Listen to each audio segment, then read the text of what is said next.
Hello class, you all are welcome back again in your English class. So finally we have reached on the last chapter from your book, chapter number 16, A Witty Birbal. But before starting the chapter, I hope that you have revised your previous chapter. In previous chapter we have studied about the great Nobel lady, the Nobel Prize winner, Mother Teresa, who served poor and needy people.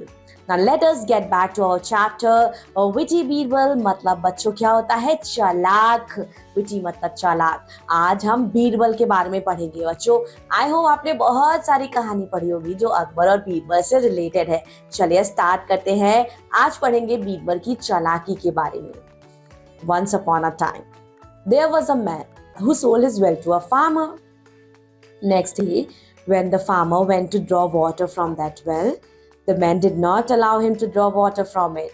He said, I have sold you the well, not the water, so you cannot draw water from the well. The farmer became very sad and came to Emperor's court. He told everything to the emperor and asked for help. Emperor called Birbal and told him to solve the problem. Birbal called the man who had sold the well to the farmer. Birbal asked him, why don't you let the farmer use the water of the well? You have sold the well to him. The man replied, I have sold the well to the farmer, not the water. He cannot draw water from the well. The Birbal smiled and said, good, but look, since you have sold the well to this farmer and you claim that the water is yours, then you cannot keep your waters in the farmer's well. Okay, wow. अब क्या होता है बच्चों, एक बार की बात है कि एक आदमी रहता है. वो क्या करता है, वो there was a man, एक आदमी रहता है जो अपना कुआं, he sold his well to farmer, जो अपना कुआं एक गरीब फार्मर को बेचता है.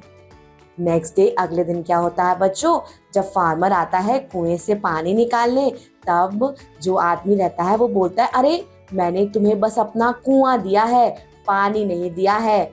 और फार्मर को पानी लेने से मना कर देता है. क्या बोलता है, I have sold you the well, मैंने तुम्हें कुआं बेचा है, पानी नहीं बेचा है, तुम पानी नहीं ले सकते कुएं से. अब फार्मर जो है वो बहुत ज्यादा दुखी हो जाता है और दुखी होके वो राजा के दरबार में आता है और वो राजा को सारी बातें बताता है कि कैसे जो मैन है वो उसे पानी नहीं लेने दे रहा है.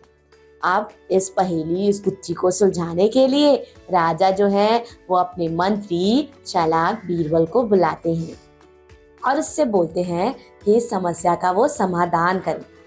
Birbal call the man who had sold the well to farmer. Birbal बुलाते हैं उस आदमी को जिसने फार्मर को बेचा. क्या बेचा? वेल बेचा. बीरबल उससे पूछते हैं, तुम फार्मर को वहां से पानी क्यों नहीं लेने दे रहे कुएं से?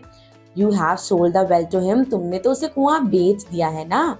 अब आदमी फिर से रिप्लाई करता है, I have sold the well to the farmer, not the water. मैंने उसे क्या बेचा है? मैंने उसे वेल बेची है, पानी नहीं बेचा है और वो पानी यहाँ से नहीं ले सकता. The Birbal smiled and said, Birbal मुस्कुराता है और कहता है, good, but look, since you have sold the well this farmer and you claim that the water is yours. अच्छा, जैसा कि मैं देख पा रहा हूँ, तुम ये कह रहे हो कि तुमने ये कुआं इस फार्मर को बेचा है, लेकिन तुमने पानी नहीं बेचा है. तो अब एक काम करते हैं, इस कुएं में से पानी हम बाहर निकालते हैं, तुम फार्मर को उसका कुआं दे दो. Either you pay rent to the farmers to keep your water in this well. या तो तुम इस फार्मर को किराया दो कि तुमने अपना पानी इस कुएं में रखा है, नहीं तो तुम अपना पानी लेके अभी तुरंत इसी वक्त तुरंत अपना पानी लेके निकल लो. The man understood that he could no longer fool the farmer. अब आदमी समझ गया कि अब वो किसान को ज्यादा देर तक मूर्ख नहीं बना सकता था. इसीलिए he agreed to let the farmer draw water from the well. इसीलिए उसने किसान को अनुमति दे दी कि अब वो कुएं से पानी निकाल सकता है. और बीरबल ने कितनी आसानी से, कितनी चालाकी से इस झगड़े को सुलझा दिया. सो बीरबल बहुत ज्यादा चालाक थे बच्चों और इसी तरह से उनकी बहुत सारी अनेकों कहानियां हैं चालाकी की. कभी आपको टाइम मिले तो always try to read books. that is related to so many comics books are there, that is related to so many ancient stories, famous stories. We have Panchtat, Tenali Raman, Vikram Betal and also Akbar and Birbal. बच्चों जब आप ज्यादा से ज्यादा कहानी पढ़ेंगे ना, तो जैसे बीरबल ने चालाकी दिखाई ना, आप भी अपनी लाइफ में ऐसी ही चालाकी दिखा सकते हैं और लाइफ को और अच्छा बना सकते हैं और आप एक अच्छे इंसान भी बन सकते हैं. So that's all about this class. Thank you for your patience and cooperation learning with me. अपने चैप्टर को अच्छे से रिवाइज कीजिएगा बच्चों, पोएम को अच्छे से लर्न करके क्लास में अच्छे से you have to recite aloud and also अच्छे से रीडिंग कीजिए. खुश रहिए, अच्छे से पढ़ाई कीजिए. Take care of yourself, keep on learning, exploring, take care of your nature, take care of your parents, keep smiling. Thank you so much. Good luck. Bye bye.